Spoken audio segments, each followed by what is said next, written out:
안녕하세요. 오늘 제 이혼 이야기를 들려드리고 싶어 사연을 쓰게 되었는데요. 긴 이야기가 될 테니 거두절미하고 바로 시작해 볼게요. 저와 남편은 맞선 자리에서 만나 결혼을 전제로 1년 5개월, 6개월, 대략 1년 반 정도 연애하고 결혼을 하게 됐어요. 결혼 정년기에 잘 아는 어르신의 소개로 만난 남편의 첫인상은 나쁘지 않았고 4번의 계절을 남편과 지내보니 남은 세월도 함께하면 참 좋겠다는 생각이 들더군요. 그 무렵 남편에게 청혼을 받게 되었고 그 청혼을 수락하며 결혼 준비에 박차를 가하게 되었었죠. 그렇게 결혼을 하게 된 저희는 잘 지냈어요. 물론 시댁과도 잘 지냈어요. 특히 시누이와 사이가 꽤 좋았는데 적당한 거리를 두고 지내긴 하지만 서로 생일을 챙겨주기도 하고 고민거리가 있으면 서슴없이 연락해 고민 상담을 하는 등 외동인 저에게 여동생이 생긴 듯해 기분이 묘하게 좋더라고요. 금전적인 부분에서도 부딪히는 일이 없었던 것이 저희 친정뿐 아니라 시댁까지도 사업을 하고 계셨는데 큰 문제 없이 운영되고 있었고 그렇기에 두 집안 다 그럭저럭 재력이 있는 편이라 생활이 비교적 여유로웠어요. 결혼을 하고 난 후 양쪽 집뿐 아니라 남편까지도 안 사람은 집안 살림을 잘 이끌어야 한다는 생각이 강했고 전 그 뜻을 받아들여 일을 그만두고 전업주부로 지내게 되었죠. 뭐 이끌 살림도 없었던 터라 그냥 보통 전업주부와 다를 것이 없긴 했지만요. 남편이 연애할 때부터 저에게 입버릇처럼 하는 말이 있었어요. 혹시나 해서 말인데 시집살이? 고부 갈등? 이런 건 걱정도 하지 마. 우리 엄마가 우리 할머니한테 워낙 시집살이를 호되게 당해서 우리 엄마는 절대 시집살이 같은 거 안 시킬 거라고 나 어릴 때부터 말했었어. 그러니까 괜한 걱정하지 않아도 돼. 알겠지? 이런 남편의 말 때문이었을까요? 결혼에 대한 생각들 중 시집살이에 대한 걱정은 전혀 하지 않았었는데 막상 결혼을 하고 나니 그 온화하고 너그럽던 시무는 온데간데 없이 사라지고 저에게 시집살이를 시켜보려고 시동을 걸고 있더군요. 주로 전화로 제 속을 뒤집어 놓곤 했어요. 아가, 저녁 메뉴는 정했니? 네, 아까 그이가 연락이 와서 김치 콩나물국이랑 쭈꾸미 볶음이 먹고 싶다고 하더라고요. 그래서 그걸로 하려고 장봐왔어요. 뭐? 확실히 우리 민철이가 그걸 먹고 싶다고 한 게 맞아? 그럼요, 어머님. 전화까지 와서 해달라고 하던걸요. 그래? 그건 우리 민철이가 좋아하지도 않는 음식들인데. 혹시 네가 좋아하는 음식인데 민철이가 네 생각을 해서 해달라고 한 거 아니니? 그러지 말고 민철이 좋아하는 음식이랑 레시피 문자로 보낼 테니 그걸로 해서 먹이거라. 꼭 그걸로 해서 먹여. 알겠니? 전 2가지 메뉴 다 좋아하지도 않는데 시모 혼자 소설을 쓰더니 저녁 메뉴까지 정해주더군요. 전 알겠다고 말만 하고 남편이 먹고 싶다던 메뉴들로 저녁을 차렸고 남편은 엄지척까지 해보며 아주 만족스러운 식사를 마칠 수 있었죠. 그 뒤로도 이따금씩 저녁 메뉴에 대한 간섭은 이어졌고 전 기계적인 대답만 할 뿐 제가 정해놓은 대로 하곤 했습니다. 거기까진 참을만 했는데 메뉴 간섭은 시작일 뿐이었어요. 저를 정말 미치게 했던 건 바로 시댁 모임이 있는 날이었는데 그날은 어김없이 시모에게 영상통화가 걸려왔어요. 아가, 오늘 입을 옷 정했니? 정했으면 어디 한번 보여주거라. 이렇게 시작된 시모의 간섭은 제 옷장에 있는 옷이란 옷을 다 꺼내 수십 벌 옷 중 가장 마음에 드는 옷을 결정하고서야 끝이 나곤 했어요. 언제나 그 끝은 제가 원래 입고 가려던 옷에서 크게 벗어나지 않았고 그때마다 시모는 늘 이렇게 말하더군요. 이게 다 널 위해서야. 가족 모임에 다른 어른들도 많이 오시는데 괜히 차림 때문에 트집 잡히면 너만 기분 상할 거 아니니? 그러니 나쁘게 생각하지 말고 좋게 생각해 주려무나. 어떻게 생각해야 이 선 넘는 간섭과 시집살이가 좋게 생각될 수 있는지 저는 도무지 알 수 없었지만 일단 알겠다고 하며 이건 아니라는 생각이 강하게 들 쯤이었어요. 시모의 생일날이 되었고 이번 생일은 시댁에서 하게 되었다며 연락이 왔더군요. 언니, 이번 생신은 그냥 집에서 하기로 했어요. 다 같이 모여서 그냥 밥이나 먹기로 했으니까 언니는 그렇게 알고 오빠랑 저녁 시간 맞춰서 오면 돼요. 네? 일찍 가서 저녁 준비해야죠. 아니에요. 이번 생신상은 제가 처음부터 끝까지 혼자 다 준비할 거예요. 그러니까 그런 줄 알고 시간 딱 맞춰서 와서 밥만 먹고 가요. 혹시나 일찍 오면 문도 안 열어줄 거니까 행여나 혹시나 일찍 올 생각은 하지도 마세요. 사실 시댁에서 한다길래 걱정이긴 했는데 시누이가 저렇게 맞아주니 참 고맙더라고요. 하지만 막상 저녁 시간이 다가올수록 마음이 불안한 것이 점점 불편해졌고 걱정스러운 마음에 시누이가 말한 시간보다 조금 일찍 혼자 시댁으로 향하게 되었어요. 시댁에 들어서니 시누이는 이럴 줄 알고 자신이 더 빨리 음식 준비를 시작했다고 하며 도울 것이 없으니 쉬라고 하더라고요. 주방을 살펴보니 시누이 말대로 음식은 마무리 단계였고 뒷정리라도 도울까 하는 마음에 팔을 걷어붙이고 나섰지만 그마저도 시누이가 득달같이 먹는 바람에 할 수가 없었어요. 에이 언니, 다 된 밥상에 숟가락 얹을 생각하지 말고 얼른 소파에 가서 쉬어요. 이거 전부 내 손으로 차렸다고 자랑하려고 하는데 이제 와서 언니가 도우면 혼자 한 게 아닌 게 되잖아요. 뒷정리만 할게요 아가씨. 딱 뒷정리까지만요. 뒷정리든 앞정리든 혼자 다 할 거니까 나중에 상 차릴 때나 도와주세요. 이렇게 말한 아가씨는 저를 끌어다 소파에 강제적으로 앉혀버렸고 그렇게 전 감사하지만 마음은 불편한 휴식을 취하게 되었죠. 그렇게 몸은 소파에 귀는 주방에 둔 채 휴식 아닌 휴식을 취하고 있는데 외출해서 돌아온 시모가 집안 상황을 살피더니 저를 나무라기 시작하더군요. 아가, 아무리 요즘 시댁이 예전과는 다르다고 해도 이건 아니지. 어떻게 시누이는 주방에서 죽어라 일하고 며느리는 소파에서 편히 쉴 수가 있니? 이렇게 말하며 저를 혼내는데 이해가 되면서도 이렇게까지 화낼 일인가 싶은 오묘한 감정이 들어 말이 나오지 않더라고요. 또 제 입장에선 무어라 말을 꺼내는 것도 참 애매하기도 했고요. 그런 제 마음을 알았는지 시모의 소리를 들은 시누이가 손에 묻은 물도 제대로 닦지 않은 채 뛰어나오더라고요. 엄마 그만! 언니 혼내지 마. 언니는 같이 할 거라고 일찍 왔는데 내가 혼자 한다고 우겨서 언니도 벌 서고 있는 중이었어. 그러니까 언니한테 뭐라고 할 것도 없어. 시누이는 있는 사실 그대로 말하며 제 편을 들어주었고 그쯤 했으면 시모도 이해하겠지 싶었는데 시모 생각은 그렇지 않은 것 같더라고요. 아니 아무리 그렇다고 한들 너 혼자 소파에 앉아서 편히 쉬는 게 말이나 되니? 난 정말 이해가 안 된다. 시모는 점점 열을 올려갔고 그런 시모의 태도가 시누이 역시 이해가 되지 않는지 시누이가 시모의 말을 받아치더라고요. 아니, 난 엄마가 이해가 안 되는데? 뭐라고? 내가 뭘 어쨌다고 이해가 안 된다는 거니? 그렇잖아. 엄마 생신상 딸이 챙기는 게 당연한 거지. 며느리가 차리는 게 당연한 거야? 엄마, 엄연히 며느리는 피 한 방울 안 섞인 남이고 난 엄마 배 아파서 낳은 엄마 자식이야. 그런 자식이 엄마 생일 때 낳아주셔서 감사합니다 하는 마음으로 엄마 생신상 혼자 정성껏 차려주겠다는데 이게 이렇게까지 화낼 일이야? 가끔 시누이와 연락을 주고받으며 참 똑부러지는 사람이다 싶었는데 이날 보니 말도 참 똑부러지게 잘하더라고요. 시모는 시누이의 말에 할 말이 없었는지 말 한마디 하지 않은 저를 노려보고선 방으로 들어가 버리더군요. 전 딱히 잘못한 것도 없이 아주 불편한 마음이 들었고 이내 상을 차리기 시작했습니다.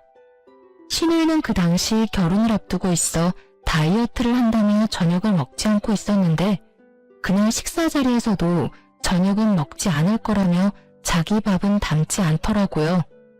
전 밥을 제외한 음식들을 그릇에 담아 식탁으로 옮겼고 시모는 완성된 음식들의 간을 봐주고 있었어요. 그렇게 상이 완성되고 남편의 옆자리에 앉았는데 제 자리엔 딱 보아도 새밥이 아닌 식은 밥이 떡하니 있더라고요.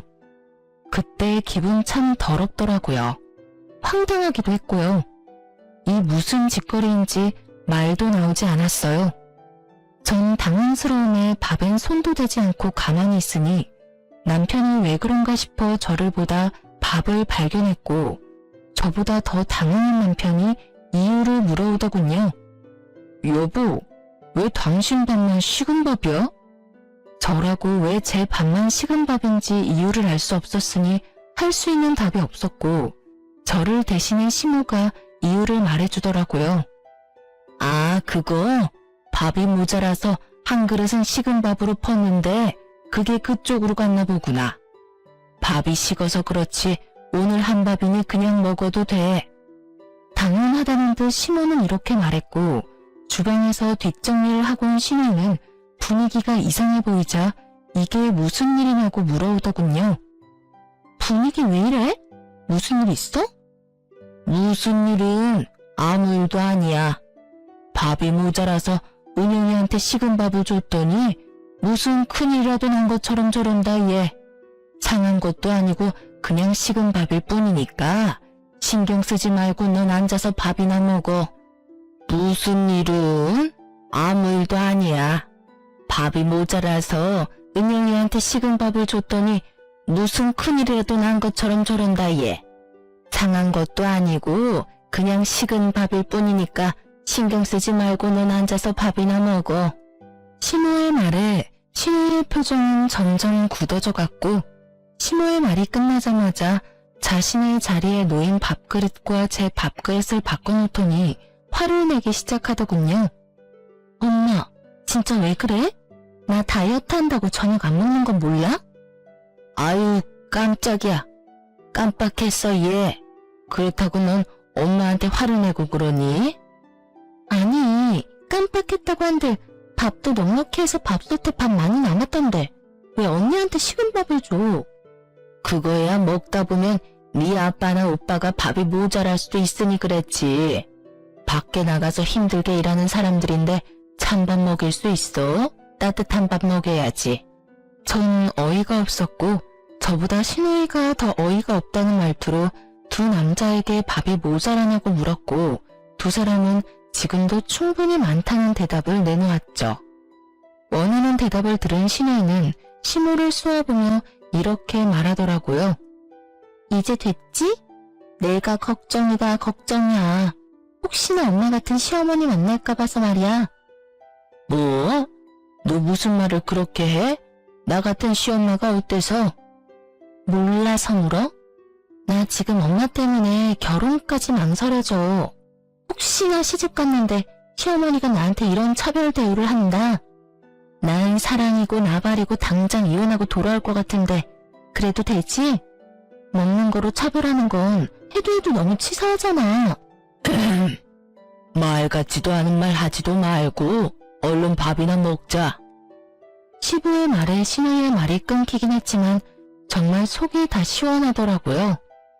이런 제 마음과는 달리 시모는 기분이 확 상해버렸는지 붉어진 얼굴을 하고 방으로 들어가려는 듯 엉덩이를 들썩거렸지만 시부가 인상을 쓰며 쳐다보자 다시 자리에 앉아 밥을 먹기 시작하더군요. 그렇게 아슬아슬하던 식사가 끝나고 일상으로 돌아왔지만 좋기만 했던 부부 사이는 나빠지고 있었어요. 남편은 시모의 생일날 식은 밥을 대하던 제 태도를 탓하고 들었고 저 역시 가만히 있진 않았거든요. 그깟 식은 밥 좀 먹는 게 어떻다고 어머니 생일날 분위기를 그렇게까지 만들어야 했어? 뭐? 난 한마디도 하지 않고 거기 앉아서 그저 숨만 쉬고 있었는데 상황이 그렇게 된 걸 나한테 따지고 드는 거야? 기가 막혀서 정말. 아니, 애초에 그딴 행동을 한 어머님이 잘못된 거 아니야? 난 정말 이유를 알 수 없어서 물어보는 건데 어머님 왜 난 미워해? 어머니가 당신을 왜 미워해? 그러면 좋아서 식은 밥을 줬다고? 어머님은 나한테 따뜻한 밥 한 공기 주는 것도 싫을 만큼 나 미워하고 있어. 그걸 아가씨도 알고 나도 알고 아버님도 알고 계시는 것 같던데 당신은 왜 몰라? 여보, 어머니가 당신을 미워서 그런 게 아니라 상황이 그래서 그랬던 것뿐이야. 당신도 들었잖아. 혹시나 아버지랑 내가 밥이 모자랄까봐 그렇게 하셨다고. 그러니까 괜한 오해는 하지 말자. 누가 봐도 시모가 저를 미워하는 것이 맞는데 그걸 남편은 괜한 오해라고 하며 좋게 설명을 하고 나서더군요. 하지만 그 말들은 제 귀에 들리지 않았고 남편이 하나마나한 설명들로 풀리기엔 이미 제 마음이 상할 대로 상해버린 뒤였습니다. 자신의 설명에도 제가 여전히 투명하게 굴자 남편은 저를 속 좁은 사람으로 몰아갔고 저흰 처음으로 큰 말다툼을 하게 되었죠. 그날 이후 부부관계는 점점 소원해지기 시작했고 저 역시 사건의 본질은 보지 않고 무조건 제 잘못으로 몰아가는 남편의 행동에 실망감이 점점 커져만 가고 있었어요. 그 와중에도 시모의 시집살이는 계속되고 있었고 저의 인내심의 한계를 넘어서는 일이 일어나고야 말았습니다. 그날은 시모가 함께 백화점 쇼핑도 가고 맛있는 것도 먹자고 저를 불러내더라고요.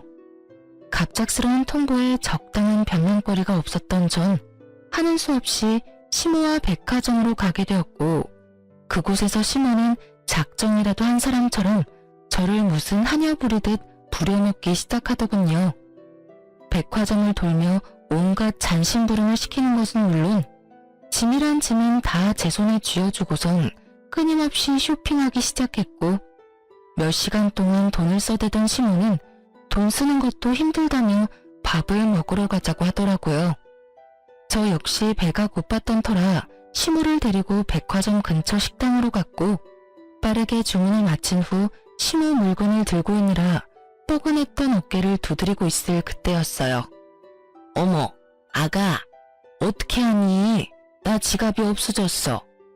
아무래도 아까 계산하고 거기에 두고 왔나 봐. 네? 다시 한번 잘 찾아보세요. 가방에 없어요? 그래, 없어. 그러지 말고 얼른 가서 가지고 오렴. 누가 가지고 가면 어떻게 하니? 시모의 지갑은 남편이 첫 월급을 타 사준 지갑으로 의미가 큰 지갑이란 걸 알았던 터라 전 다른 생각은 전혀 하지 못한 채 몸이 반사적으로 움직이기 시작했어요. 백화점에 도착한 저는 마지막 매장에 들러 지갑을 찾기 시작해 시모가 돌았던 매장을 차례대로 돌며 지갑을 찾아보았지만 어디에도 없었고 CCTV라도 돌려봐야 하나 싶어 고객센터로 발길을 돌리는 순간 시모에게서 전화가 오더군요. 아가, 얼른 다시 오렴. 지갑 찾았어. 네? 지갑 찾았다고. 자켓 주머니에 있지 뭐니? 아, 주머니에요? 그래, 10년 감수했다 정말. 어쨌든 지갑은 있으니까 얼른 오렴. 시모의 말에 전 다시 식당으로 향했고 식당에 가니 시모는 제가 주문한 음식까지 다 먹어치운 후더라고요. 아니 정확히는 다 남기긴 했는데 제 음식까지 제가 손댈 수도 없게 다 헤집어 놓은 뒤였어요. 이쯤 되니 알겠더라고요. 이 모든 게 저를 골탕 먹이기 위해 벌인 일이라는 것을요. 시모는 저를 향해 네가 어쩔 건데 라는 말을 써놓은 듯한 표정을 지어 보였고 저는 저를 왜 이렇게까지 미워하는지는 모르겠으나 이젠 그 이유와는 무관하게 더는 참지 않기로 했죠. 그동안 시모에게 잘 보이려고 했었던 많은 노력들과 식은 밥을 보고서도 불만 한마디 하지 못했던 저의 모든 지난날이 머릿속을 스치며 저는 그야말로 각성을 해버렸던 거죠.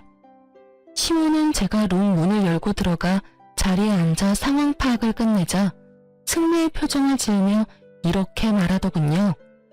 이제 집에 가자꾸나. 오늘 너무 많이 돌아다녀서 너무 피곤해. 그러든가 말든가. 전 시모의 말을 다 무시한 채 배를 눌러 주문을 다시 했고 그런 저의 태도에 시모는 언성을 높이기 시작하더라고요. 너 지금 이게 무슨 짓이니? 내가 집으로 가자고 하는 말 못 들었어? 보면 모르세요? 밥 시키잖아요. 참나, 어른이 식사를 다 하고 일어나면 당연히 너도 따라 일어나는 게 예의야. 넌 이런 기본적인 것도 못 배웠니? 제가요, 하루 종일 어머님 수발 들며 쫓아다니느라 쫄쫄 굶었더니 배가 너무 고파서 눈에 뵈는 게 없어요. 그러니까 예의가 있니 없니 그건 어머님 생각하고 싶은 대로 생각하시고 전 일단 밥은 먹어야 하니 기다려주시던지 먼저 가시든지 편하신 대로 하세요. 정말 눈에 뵈는 게 없더라고요. 하루 종일 쫓아다닌 것도 힘들어 죽겠는데 그 와중에 똥개 훈련까지 받았다고 생각하니 힘든 건 둘째치고 화가 너무 나더라고요. 이런 저의 태도에 심어도 화가 단단히 났는지 팔짱까지 끼고선 이렇게 말하더군요. 뭐? 눈에 뵈는 게 없어? 뭐 이딴 게 다 있어? 아휴, 너의 지금 이런 무례한 태도는 네 친정엄마하고 이야기를 좀 해봐야 하겠구나. 아무래도 네 꼴을 보아하니 내가 네 엄마한테 할 말이 많을 듯하구나. 할 말 많으시면 통화해야죠. 그건 어머님 뜻대로 맘대로 하시고 가실 때 가더라도 오늘 산 저 짐들은 다 가지고 가세요. 두고 가는 물건이 하나라도 있으면 오늘 하루 고생한 저한테 주는 선물이라고 생각하고 제가 다 가지도록 할게요. 그날 시모는 제가 모시고 왔기 때문에 차를 가지고 오지 않았고 혼자 지고 이고 택시를 타기엔 짐이 많았던 터라 시모는 설마 하는 마음으로 단 하나도 챙기지 않고 그냥 가버리더라고요. 시모에게 한 말이 모두 진심이었던 저는 밥을 맛있게 먹고 난 후 택도 떼지 않은 새 상품을 모두 중고로 팔아버렸고 그 돈을 아주 기쁜 마음으로 평소 기부하던 단체에 모두 기부해버렸습니다. 우려, 걱정, 이런 감정은 전혀 들지 않더군요. 이미 저의 인내심은 한계선을 넘어버렸고 더는 어른 대접을 해줄 필요도 없다는 것이 제 생각이었으니까요. 그날 밤 소파에 앉아 콧노래를 부르며 TV를 보고 있는데 퇴근을 하고 돌아온 남편이 시모에게 오늘 있었던 일을 전해들은 것인지 저에게 노발대발 화를 내기 시작하더군요. 당신 정말 왜 그러는 거야? 도대체 어머니랑 왜 그렇게 자꾸 부딪히는 거냐고. 와, 또 내 탓을 하는 거야? 확실하게 집어줄 테니 잘 들어. 하루 종일 종 부리듯 끌고 다닌 것도 당신 엄마고 잃어버린 적도 없는 지갑 핑계로 똥개 훈련 시킨 사람도 당신 엄마야. 그 와중에 밥도 먹이기 싫었는지 남의 음식까지 다 헤집어 놓으며 혼자 식사까지 마친 사람 역시 당신 엄마지. 이게 무슨 말인지 알아? 먼저 수준 낮게 행동한 사람은 어머님이란 이 말이야. 그러니까 따지려거든 나한테 따지지 말고 당신 엄마한테 가서 따지고 나 대신 이런 식으로 다시는 행동하지 말라고 말도 좀 전해줘. 제 말에 남편은 할 말이 없는지 긴 한숨을 쉬며 저를 설득해 보려고 하더라고요.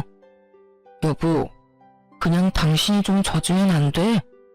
그냥 불쌍한 사람이다 생각하고 당신이 좀 더 잘 보이려고 노력해주면 어머니도 당신한테 잘 대해주실 거야. 응? 불쌍한 사람? 당신 눈엔 어머님이 불쌍해 보여? 난 전혀 그렇게 보이지 않아서 말이야. 난 내가 더 불쌍해. 이유 없이 미움받는 내가 더 불쌍하다고. 난 당신 뜻대로 그런 노력할 생각은 추호도 없으니까 나한테 괜한 기대도 하지 마. 제 말을 듣고 있던 남편은 또다시 큰 한숨을 쉬더니 부랴부랴 짐을 챙기기 시작하더군요. 그러면서 하는 말이 한동안 저와 함께 있고 싶지 않다고 하며 시댁으로 가서 지낸다고 했고 전 그런 남편을 말리지 않았어요.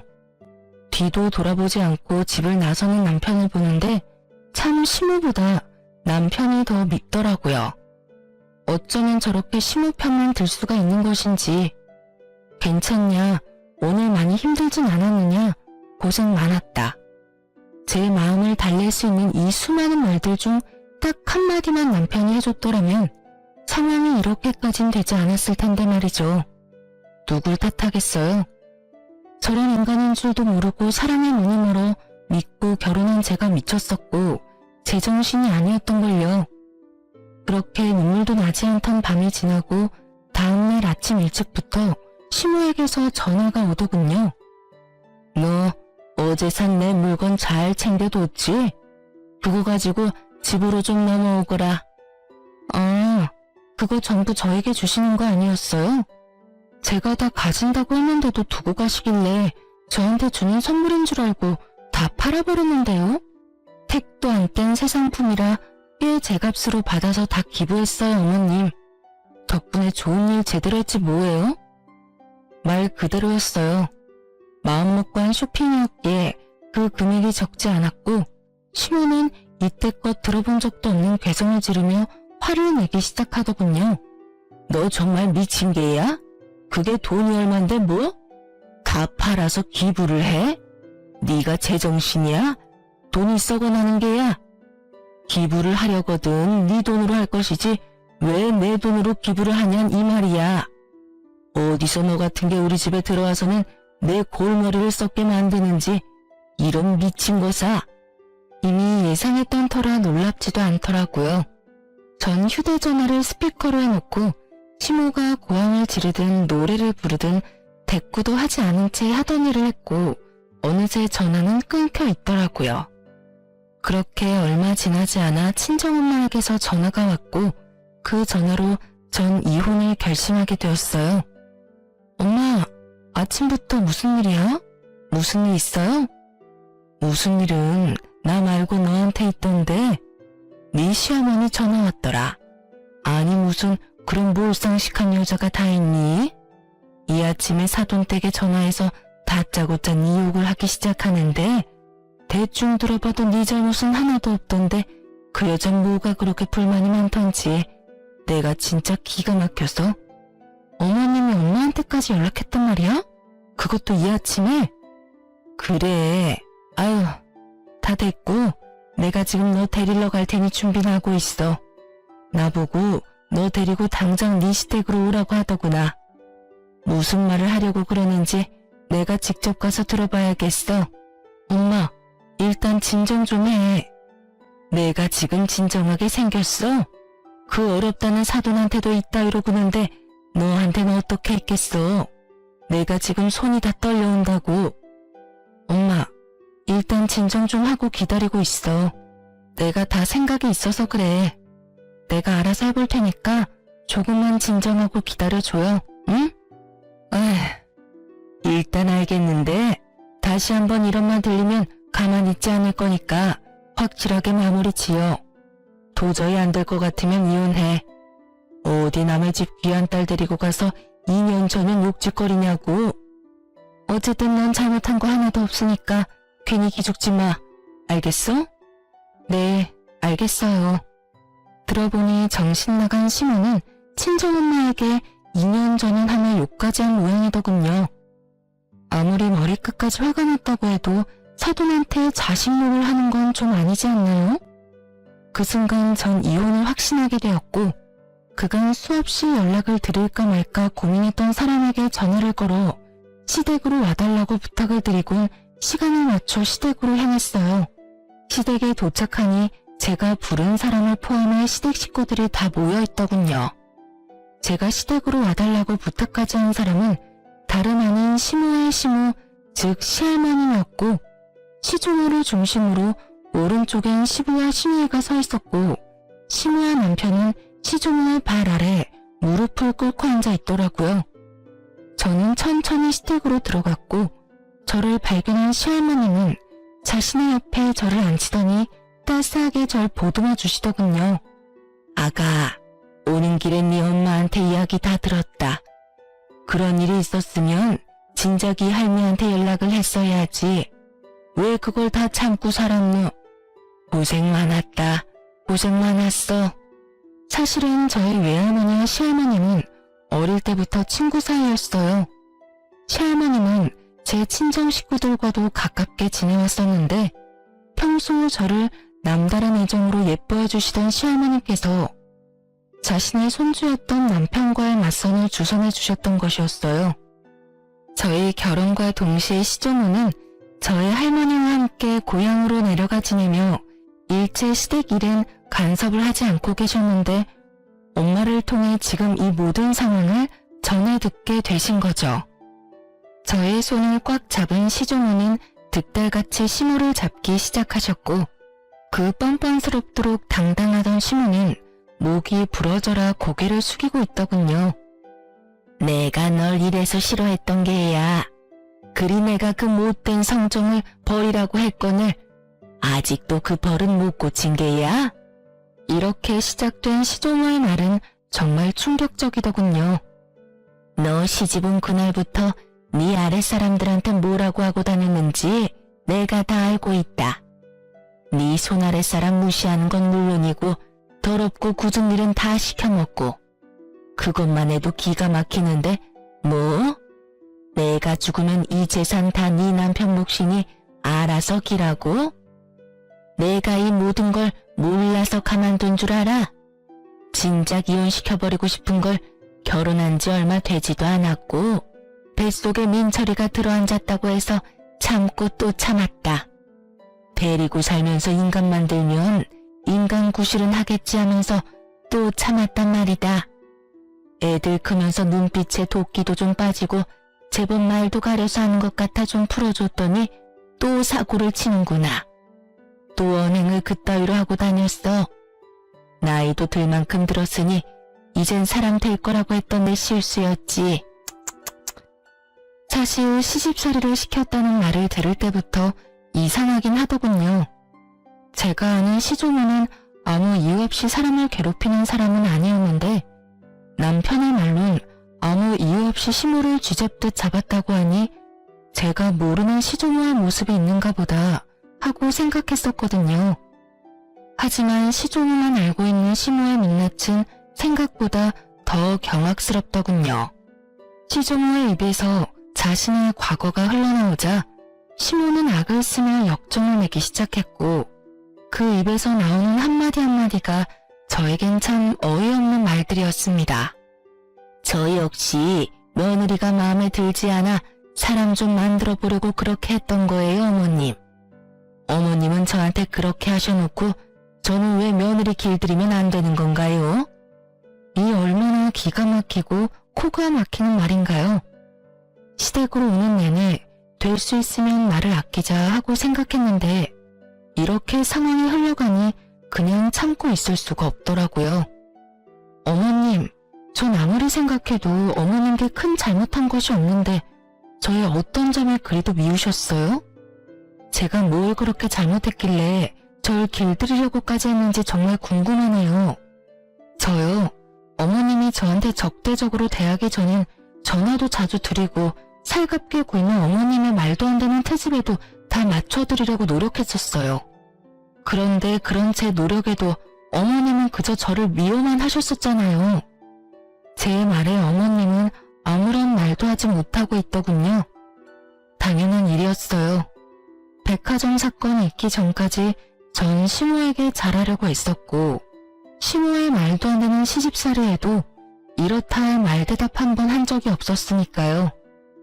아무리 머리를 짜내어 봐도 할 말이 없던 시모는 입을 꾹 다문 채 저를 노려보더군요. 그런 시모의 행동에 서름이 터져버린 저는 그간 시모의 행동을 하나하나 다 읊어주었죠. 제 말이 길어질수록 시종우와 시보의 얼굴은 점점 굳어져만 갔고 제 말이 끝나자 시종우는 믿을 수 없다는 듯 화를 내시더라고요. 이 말이 다 사실인 거야? 어디서 가짠지도 않게 그딴 짓거리를 한 게야? 네가 사람이야? 어떻게 사람이 어른이 그런 짓을 할 수가 있는 게야? 나도 그리 미운 너한텐 그런 짓은 하지 않았어. 식은 밥을 줘? 하녀 부리듯 부려? 어디서 배운 짓거리야 그게? 이게 다 어머님 때문이에요. 저요? 시집와서 단 하루도 마음 편한 날이 없었어요. 이제 좀 편해지나 싶었는데 어머님이 저 애를 이 집에 들이셨잖아요. 제 입장에선 저 애가 눈에 가시 같았고 그래서 괴롭혔는데 그게 잘못인가요? 네가 마음 편히 지내지 못하게 된 건 다 그 누구의 탓도 아닌 네 탓이다. 멀쩡히 살아있는 시어미를 하루빨리 죽으라고 누가 너한테 기도하라고 시켰니? 그리고 너보다 아랫사람들을 그리 심하게 괴롭히라고 누가 너한테 시켰니? 다 네 심보가 네 팔자를 꼰 것인데 누구 탓을 하는 게야? 그건 실수였어요. 그땐 저도 어렸고 뭘 몰라서 그런 언행을 했던 거라고요. 그냥 실수라고 생각하고 용서해 줄 수도 있는 거잖아요. 언제적 실수를 이날 이때껏 마음에 품고 저를 괴롭히시냐고요. 이렇게 말한 시몬은 눈물을 쏟아냈고 저는 그런 시몬과 어이가 없더라고요. 그리 잘하는 사람이 아무 잘못도 없는 저를 그리 미워했다고 생각하니 화가 나기도 했고요. 그럼 어머님은 그런 이유로 절 괴롭히신 거예요? 제가 할머님과 오래 알고 지낸 사이란 이유 때문에요? 그게 더 말이 안 된다고 생각하진 않으세요? 아니, 그리고 그게 이유가 된다고 한들 어머니 말대로 그게 언제적 이야기인데 저를 괴롭히세요. 왜 친정엄마한테까지 전화해서 2년 전년 제 욕까지 하셨냐고요. 저의 분노는 극에 달해버렸고 시모 역시 악에 바친 듯 저에 대한 불만들을 쏟아내더군요. 난 네가 이래서 싫었다. 네 행동, 생김새, 말투 모든 게 다 싫었다고. 특히 네 그 건방짐이 제일 싫었다. 날 깔보는 듯한 그 눈빛에서 나오는 그 건방짐이 미친 듯이 싫었다고. 정말 미쳐버린 것이 아닌가 하는 생각이 다 들더라고요. 전 정말 맹세코 일이 일어나기 전까진 시모에게 살갑게 대했기에 저 정도 자격지심이면 병이라는 생각마저 들기도 했습니다. 제가 싫다며 소리를 질러버린 시모는 급기야 남편을 보며 이렇게 말하더군요. 이왕 일도 이렇게 됐고 민철이 너 당장 이혼해. 더는 이딴 년이 너하고 사는 꼴은 보기도 싫다. 시모는 결국 이혼이란 말을 입에 올렸고 남편은 되묻기만 할 뿐 아무 말도 하지 않더라고요. 당신 무슨 말이라도 해봐. 당신은 어머님이 이혼하라고 하면 나랑 이혼까지 할 생각이야? 당신은 생각이 없어? 전 남편에게 따져 물었고 그런 제 행동이 또 마음에 들지 않았던 시모는 저에게 무시무시한 태세로 달려들더군요. 이년이 어디서 내 아들한테 그딴 식으로 말을 해. 내가 이년을 그냥. 이러면서 달려드는데 저도 모르게 시모를 밀쳐버렸고 바닥에 고꾸라진 시모를 본 남편이 미쳐 날뛰기 시작하더라고요. 너 진짜 미쳤어. 어디서 시어머니를 밀치는 거야? 당장 이혼해. 나도 너 같은 년이랑 한시도 못 살겠으니까 이혼하자고. 그래, 이혼하자. 그까짓 이혼 해줄게. 변명할 생각도 남편에 대한 미련도 조금의 마음도 남아있지 않더라고요. 전 모든 걸 체념한 채 이혼을 하겠다고 했고 제 말이 끝나자마자 시조모 역시 시부를 보며 이렇게 말씀하시더군요. 아비야, 너도 이혼하거라. 더는 저런 물건이랑 너랑 사는 꼴은 보고 싶지 않구나. 어머니, 그게 무슨 말씀이세요? 이혼이란요? 이제 와서 이혼이라니 그게 말이 된다고 생각하세요? 그 모진 시집살이 다 견디고 인제야 좀 살만해졌는데 이혼이라니. 전 절대로 이혼 못합니다. 시주모의 말에 시모는 그게 무슨 말이냐며 따지고 들었지만 시부는 그런 시모의 말은 들리지도 않는다는 듯 오직 시주모의 얼굴만 바라보더군요. 지금까지 한 말이 다가 아니란다, 아비야. 저 물건은 고얀 행동뿐 아니라 입으로도 죄를 짓고 있더구나. 시집 온 지 한 달도 채 되지 않은 새색시가 손아래 동서들한테 한다는 말이 저 늙은 할망구는 왜 죽지도 않고 질기게 살아서 자기를 괴롭히는 건지 목숨도 질기다면서 같이 사는 게 고역이라고 하더구나. 그게 사람으로서 할 말이더냐? 내가 그 말을 듣고 당장이라도 내쫓아버리고 싶은 걸 네가 사랑한다고 하니 참고 또 참았는데 저리 제 자식 이혼시키는 꼴을 보니 나도 널 이혼시켜도 될 것 같구나. 당장 이혼하고 저 인간 같지 않은 것들 다 내쫓아내. 돈은 내가 벌어 갈고 닦은 곳에서 저딴 것들 호의호식하는 꼴조차도 보기 싫으니. 이미 시모의 민낯을 알아버린 시부는 오만 정이 떨어지신 듯 그 자리에서 고민도 없이 알겠다고 했고, 시모와 남편은 그제야 다시 무릎을 꿇고 빌기 시작하더군요. 이렇게 쫓겨날 순 없어요, 어머님. 제가 더 잘할게요. 제가 더 노력할게요. 제가 다 고칠게요, 어머님. 할머니, 제발 한 번만 용서해주세요. 저요, 이 사람이랑 이혼도 안 하고 이 사람 하늘처럼 떠받들고 살게요. 이미 늦은 일이니 더는 입 아프게 하지 말고 얼른 나가거라. 우리 민철이 이 집안의 대를 이을 하나뿐인 아들이라고요. 장손을 어떻게 내쫓을 수가 있으세요? 하나뿐인 아들? 요즘 세상이 어떤 세상인데 그런 말을 하는 게인지 민정이 잘 보고 들었지? 앞으로 할미가 물려주는 재산 어떻게 꾸려나갈 건지 생각해서 이 할미한테 알려주거라. 혹여나 네 어미나 오빠한테 한 푼이라도 흘러가는 순간 너도 쫓겨날 테니 그리하라. 시주모의 통보와 함께 모든 일은 빠르게 진행되었어요. 두 사람은 그 자리에서 맨몸으로 쫓겨나 버렸고, 남편은 시부의 회사에서 마저 쫓겨나 실업자 신세가 되었죠.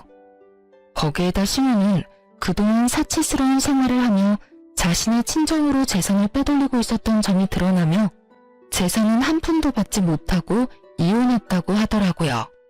저 역시 시모와 남편에게 위자료를 받고 이혼을 하게 되었습니다.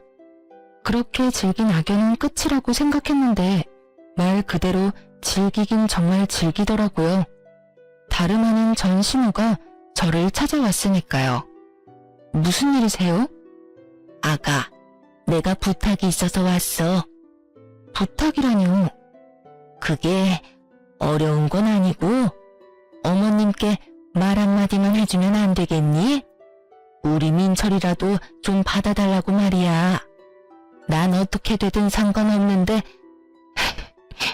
우리 민철이는 아직 살아갈 날이 많이 남았잖니. 그러니 네가 그간의 정을 생각해서라도 우리 민철이만이라도 그 집에서 살게 해달라고 해다오. 네가 말하면 다 들어주실 게야. 정말 반성해서 흘리는 눈물이 아닌 억지로 쥐어짜내는 눈물인 게 어쩌면 그리도 티가 나는지. 속아주고 싶어도 속아줄 수가 없더라고요. 그래서 전 더욱 단호하게 전시모에게 물었어요. 제가 왜 그래야 하는데요? 자신의 눈물을 흘리며 부탁을 하면 당연히 들어줄 것이라고 생각했는지 저의 단호한 태도에 전시모는 적잖게 당황을 한 것 같더라고요. 그 짧은 순간이었지만 미간이 구겨지는 것을 제 두 눈으로 봐버렸거든요. 하지만 이내 다시 불쌍한 척을 하며 저에게 애원하기 시작하더군요. 너희 사랑하는 사이였지 않니? 민철이랑 나 오갈 데도 없는 신세다 지금. 민철이 이모한테라도 신세를 져볼까 하고 찾아갔는데 문도 열어주지 않고 연락도 받지 않아 갈 곳도 없는 신세라고. 내가 자기들한테 어떻게 했는데? 내가 그간 가져다 준 돈이 얼만데 어떻게 그렇게 연락을 딱 끊을 수가 있는지. 이렇게 벌 받을 만큼 받았으니 제발 이렇게 부탁하마. 민철이만이라도, 응? 그 벌의 양은 누가 정해주었기에 받을 만큼 받았다고 하는 것인지, 받는 사람이 다 받았다고 하면 피해자는 당연히 용서를 해줘야 하는 것인지 도무지 전 이해가 되지 않더라고요. 전 시모는 물론이고 전 남편조차 용서하지 않았고, 그랬기에 시모의 그 말도 안 되는 부탁은 들어줄 생각조차 없었죠. 저 이제 그 집이랑은 상관없는 사람인 거 잊으셨어요? 직접 그렇게 만드셨잖아요. 어쨌든 전 이제 그럴 능력도 없고 그럴 마음도 없으니 그런 부탁하지 마세요. 제 말에 이때껏 거짓 눈물로 애원하던 시모는 말이 끝나자마자 제 머리채를 잡고 흔들기 시작하더군요. 워낙 가까운 거리기도 했고 갑작스럽게 일어난 일이라 미처 피할 틈도 없이 머리채가 잡혀버렸고 무슨 힘이 그렇게도 대단한지 아무리 발버둥 쳐보아도 있는 힘껏 잡아준 심호의 소나기에서 벗어나지 못하겠더라고요. 이거 나요. 놓으라고요. 너 이년 오늘 너 죽고 나 죽는 날이다. 그런 부탁을 하지 마. 오냐, 네 말대로 그런 부탁은 이제 할 일이 없을 거다. 오늘 너 죽는 날이니까 말이다. 저는 고함 소리와 함께 전 심호 역시 고함을 질러댔고 무슨 일인가 싶어 나온 옆집 분이 경찰에 신고를 해주신 덕에 심호의 손에서 벗어날 수 있었습니다. 그렇게 전 심호는 경찰서로 끌려갔고 다신 저를 찾아오지도 찾지도 않겠다는 각서를 받고 합의를 해주었어요. 그 후 소식을 전해들은 신우이에게서 연락이 왔더라고요. 언니, 이야기 들었어요. 괜찮아요? 네, 좀 놀라서 그렇지 다친 곳은 없어요. 다행이다. 이야기 듣고 얼마나 놀랐는지 몰라요. 제가 엄마랑 오빠 살 작은 집 얻어줬으니까 앞으로 언니 찾아갈 일은 없을 거예요. 아가씨 마음 이해 안 되는 건 아니지만 할머니 알면 어쩌려고 그랬어요? 모르긴 몰라도 크게 화내실 텐데. 아, 그건 걱정 마세요. 할머니하고 아빠한테 다 허락받고 얻어줬어요. 제 딴에는 마지막 효라고 생각하고 해드린 건데 엄마는 그게 시작이라고 생각했는지 이것저것 요구가 많아지더라고요. 그래서 저도 연락 끊어버렸어요. 언니도 알다시피 제가 오빠처럼 엄마 사랑받으며 자란 자식도 아니고 낳아주시고 키워주신 값은 다 했다고 생각해서요. 쉬운 결정은 아니었을 텐데 아가씨도 마음고생 많이 했겠네요. 괜찮아요? 네, 전 생각보다 괜찮아요. 저보단 오빠가 큰일이죠 뭐. 제가 유일한 희망이자 마지막 돈줄이었을 텐데 저마저 연락 끊었더니 들리는 소문은 어디 작은 회사에 취업은 했다고 하더라고요. 그런데 뭐 버텨내겠어요? 한평생 고생이란 모르고 편하게만 살았는데. 뭐 이제 알아서 잘 살기만을 바라야죠. 그렇게 말을 마친 신우이는 앞으로 언니 동생으로 지내도 되겠냐며 저에게 조심스럽게 물어왔고 전 알겠다고 했어요. 앞서 말했다시피 동생 하나 생긴 기분이 좋기도 했고 저를 잘 챙겨주었던 신우이와 계속 연락하며 지내고 싶기도 했거든요. 신우이뿐 아니라 할머니와도 가끔 보고 지내고 있어요. 저를 만날 때마다 제가 그런 일을 겪게 된 것은 할머니의 책임이 크다며 자책 아닌 자책을 하시더니 어느 날은 할머니의 건물에 소품 가게를 하나 차려주시더라고요. 회사도 결혼한 후에 그만두고 무슨 일이라도 해야 아픔이 빨리 잊혀진다고요. 전 감사하게 가게를 받았고 잡생각도 버릴 겸 핸드메이드 제품도 만들어서 판매하고 있어요. 가끔 너무 쉽게 이혼을 한 것인가 싶은 순간도 있긴 하지만 전 더는 전 남편을 사랑하지 않았고 참고 더 살았다간 어떤 꼴을 보고 당하게 될지 모르는 일이니 후회는 하지 않으려고 해요. 요즘 전 옆 커피가게 사장님과 자주 왕래하며 지내고 있어요. 네, 여러분이 생각하시는 그런 관계로 지내는 거 맞습니다. 아침 저녁으로 커피를 사 먹으러 가다 보니 자연스럽게 가까워졌고 어느 날부턴 제가 제일 좋아하는 커피를 가지고 사장님이 직접 찾아오기 시작해서 시간을 자주 보내게 되었죠. 그 이후 사장님과 가끔 밖에서 밥을 먹기도 하고 술도 먹으며 서로 알아보는 단계를 거치고 있어요. 지금까지 지켜본 바론 성실하고 다정한 사람인 것 같아 좀 더 지켜보려고 합니다. 이혼을 할 당시엔 다신 남자는 없다고 생각하고 다짐했었는데 사람 일이란 게 정말 모르는 건가 봅니다. 이렇게 또 남자를 보며 좋은 사람이라고 느끼는 걸 보면 말이죠. 어쨌든 전 용기를 가지고 새롭게 시작해보려고 합니다. 그게 일이 되었든 사랑이 되었든 간에요.